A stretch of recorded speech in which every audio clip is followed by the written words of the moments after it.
কিয়ামত হবে এই মাসে। এজন্য এই মাসে কি করতে হবে? বেশি বেশি আল্লাহ তাআলাকে স্মরণ করতে হবে, বেশি বেশি করে আল্লাহ তাআলার ইবাদত করতে হবে, ইস্তেগফার করতে হবে। কিন্তু দেখেন ও মুসলমান, ঠান্ডা মাথায় বুঝতে হবে, আজকে বিজাতিরা, ইহুদি আর খ্রিস্টানরা এই মাসের আগে থেকেই খেলা শুরু করে দিয়েছে। টেলিভিশনের ভিতরে বিভিন্ন খেলা শুরু হয়েছে। যেই মাসের ভিতরে মুসলমানের সন্তানগুলা কিয়ামত দিবসকে ভয় করে আল্লাহর ইবাদত বেশি বেশি করে করার কথা ছিল, ওই দিবসের ভিতরে, ওই দিনগুলোর ভিতরে মুসলমানের সন্তানগুলা মসজিদে আসে না, নামাজ পড়ে না, আল্লাহর বিধান না মেনে রাত জাগ্রত থেকে সারা রাত পর্যন্ত ওই ইহুদি আর খ্রিস্টানদের খেলার ভিতরে তারা নিয়োজিত থাকে। ওই খেলা তারা দর্শন করে, খেলাগুলো তারা দেখতে থাকে। এই মুসলমানের সন্তানগুলা, এই সন্তানগুলো বিজাতিদের কালচার আর বিজাতিদের একে অনুসরণ করতেছে। ও মুসলমান, এজন্য এই মাসের ভিতরে আল্লাহকে ভয় করার কথা ছিল।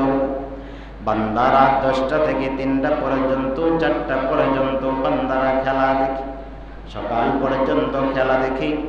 ও বান্দা, ফজরের আজান হইল, কানের ভিতরে ফজরের আজানের আওয়াজ ঢুকে নাই তোমার কানের মধ্যে, কিন্তু ওই খ্রিস্টানের বাচ্চারা কখন গোল দিতেছে, কখন কি হইতেছে, এই আওয়াজ তোমার কানের ভিতরে ঢুকতো না, তুমি জোর কইরা ঢুকাইতেছ।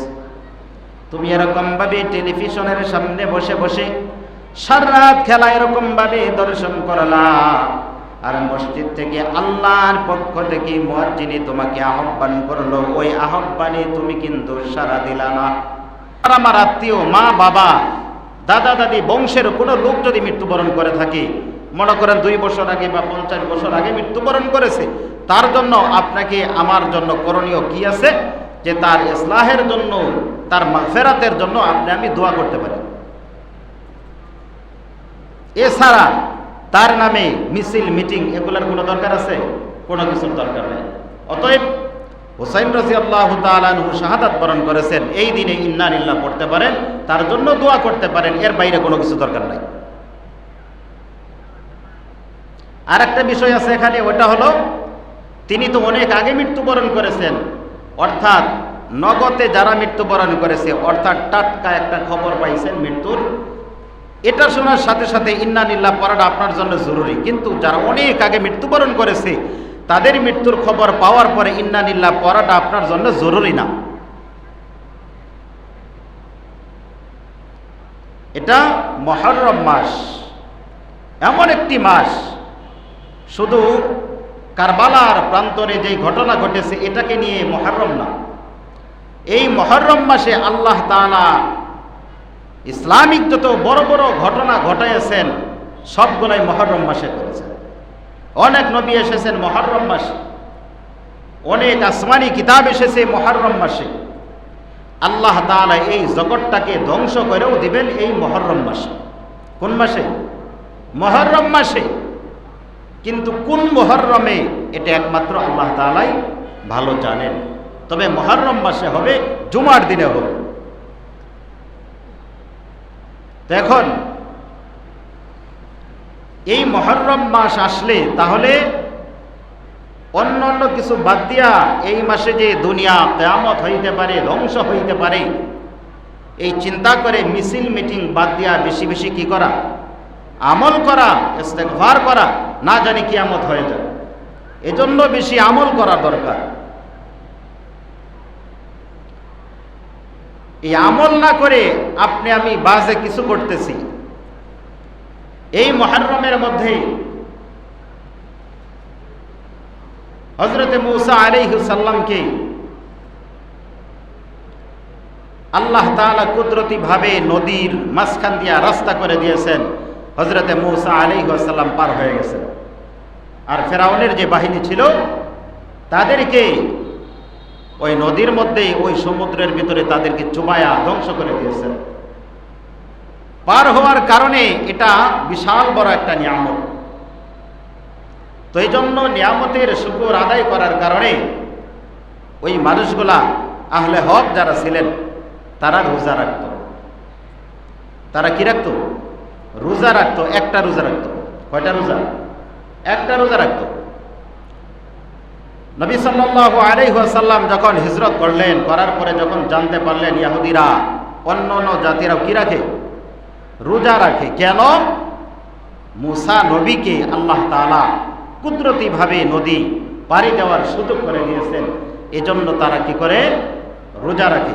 তখন নবী সাল্লাল্লাহু আলাইহি ওয়াসাল্লাম বললেন, তিনি যেহেতু আহলে হক, এজন্য আমরাও তার শুকর আদায় করব, তবে তাদের চাইতে বেশি, তাদের চাইতে বেশি। এ কারণে তারা রোজা রাখছে একটা, আমরা রাখবো দুইটা। এই হলো মুহররমের তাৎপর্য। এছাড়া অতিরিক্ত বাড়াবাড়ি কোনো কিছু করার দরকার নাই। এখন ঠান্ডা মাথায় একটা জিনিস বুঝেন, এই মুহররম মাসে দুনিয়া কি হয়ে যাবে? ধ্বংস হয়ে যাবে। আল কারিআতু মাল কারিআহ ওয়া মা আদরাকা মাল কারিআহ ইয়াউমা ইয়াকুনুন নাসু কাল ফারাশিল মাবথুস ওয়া তাকুনুল জিবালু কাল ইহনিল মানফুস। আল্লাহ তাআলা এমন একটি আওয়াজ দিবেন, যে আওয়াজের কারণে এই পৃথিবীর কোনো আর অস্তিত্ব থাকবে না, চূর্ণ বিচূর্ণ হয়ে যাবে। শুধু চূর্ণ আর বিচূর্ণ হবে এরকম বিষয় নয়, এই পাহাড় গোলা, জমিন গোলা সব কিছুই তোলার মতো উড়তে থাকবে, উড়তে থাকবে, কোনো অস্তিত্ব আর থাকবে না। সাআ বা কিয়ামত, এই যে কিয়ামত হবে এই দিবসে, কিয়ামত হবে এই মাসে। এজন্য এই মাসে কি করতে হবে? বেশি বেশি আল্লাহ তাআলাকে স্মরণ করতে হবে, বেশি বেশি করে আল্লাহ তাআলার ইবাদত করতে হবে, ইস্তেগফার করতে হবে। কিন্তু দেখেন ও মুসলমান, ঠান্ডা মাথায় বুঝতে হবে, আজকে বিজাতিরা, ইহুদি আর খ্রিস্টানরা এই মাসের আগে থেকেই খেলা শুরু করে দিয়েছে। টেলিভিশনের ভিতরে বিভিন্ন খেলা শুরু হয়েছে। যেই মাসের ভিতরে মুসলমানের সন্তানগুলা কিয়ামত দিবসকে ভয় করে আল্লাহর ইবাদত বেশি বেশি করে করার কথা ছিল, ওই দিবসের ভিতরে, ওই দিনগুলোর ভিতরে মুসলমানের সন্তানগুলা মসজিদে আসে না, নামাজ পড়ে না, আল্লাহর বিধান না মেনে রাত জাগ্রত থেকে সারা রাত পর্যন্ত ওই ইহুদি আর খ্রিস্টানদের খেলার ভিতরে তারা নিয়োজিত থাকে। ওই খেলা তারা দর্শন করে, খেলাগুলা তারা দেখতে থাকে। এই মুসলমানের সন্তানগুলা, এই সন্তানগুলো বিজাতিদের কালচার আর বিজাতিদের একে অনুসরণ করতেছে। ও মুসলমান, এজন্য এই মাসের ভিতরে আল্লাহকে ভয় করার কথা ছিল।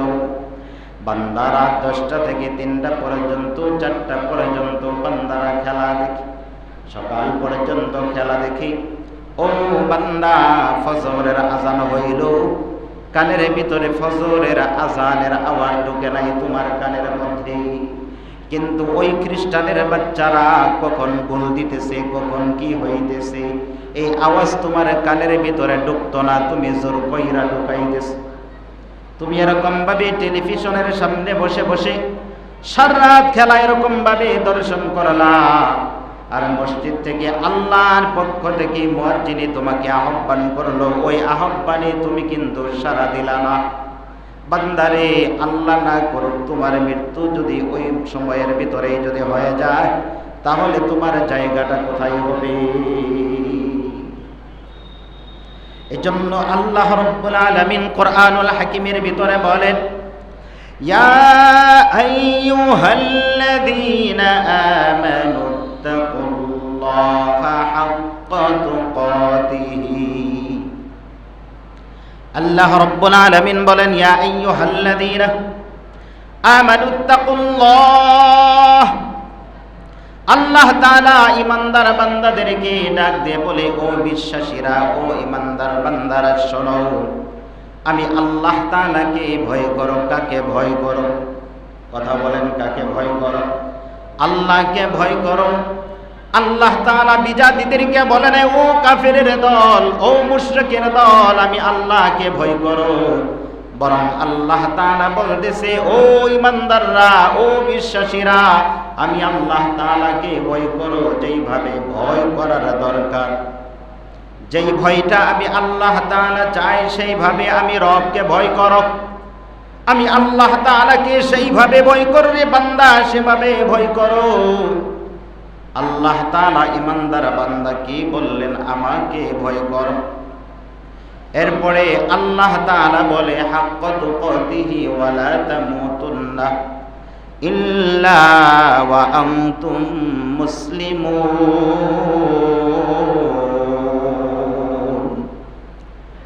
আল্লাহ তাআলা বলে, বান্দারে, মুসলমান না হইয়া কবরের যাত্রী হয় না, কবরের দেশে আইসো না। ও মুসলমান, আল্লাহ তাআলা যে বললেন মুসলমান না হইয়া কবরে আইসো না, তার ব্যাপারে কি? কারণ কি? আমরা কি খ্রিস্টান? আমরা কি ইয়াহুদি? আমরা কি নাসারা? আমরা কি হিন্দু? ঈমানদারকে বললেন মুসলমান না হয়ে কবরে আইসো না। কাকে বললেন? ঈমানদার বান্দা যারা, তাদেরকে আল্লাহ বললেন মুসলমান না হইয়া কবরে আইসো না। কথাটা খুব মনোযোগ দিয়ে বুঝতে হবে, শুনতে হবে। আল্লাহ তাআলা ঈমানদারকে ডাক দিয়ে বললেন, ও বিশ্বাসীরা, মুসলমান না হইয়া কবরে আইসো না। তার মানে কি আমরা এখনো কি হয় নাই? মুসলমান হয় নাই। আমরা এখনো প্রকৃত মুসলমান হইতে পারি নাই। আল্লাহ তাআলা বলেন মুসলমান না হইয়া কবরে আইসো না। এখন বুঝতে হবে, মানুষকে যদি বলা যায় তুমি তো মুসলমান নয়, তুমি তো কাফের, বান্দা রাগ হয়ে যায়, বান্দা গুসা হয়ে যায়। তুমি ঈমানদারের ঘরে জন্ম নিয়েছো, কিন্তু আল্লাহ বললেন মুসলমান না হইয়া কবরে আইসো না। তাহলে বুঝতে হবে, ঈমানদার হলো এক জিনিস, মুসলমান হলো ভিন্ন জিনিস। ঈমান হলো ভিন্ন জিনিস, ইসলাম হলো ভিন্ন জিনিস। ইসলাম আর ঈমান দুইটা এক জিনিস হইতে পারে না, দুইটা হলো দুই জিনিস। ঈমান এমন জিনিস, ঈমানটা মানুষকে দেখানো যায় না, কিন্তু ইসলাম মানুষকে দেখানো যায়। অর্থাৎ যার ভিতরে ঈমান আছে, কোন বান্দার ভিতরে যদি ঈমান যদি থাকে, ওই ঈমানটা মানুষকে দেখানো যাবে না। কিন্তু তুমি যে মুসলমান হয়েছো, এটা মানুষকে দেখানো যাবে তোমার কর্মের মাধ্যমে। কিসের মাধ্যমে? কর্মের মাধ্যমে। তুমি বান্দা, তুমি বুঝাইতে পারবা তুমি একজন মুসলমান। আর ঈমানদার যে ঈমান মানুষকে দেখানো যায় না।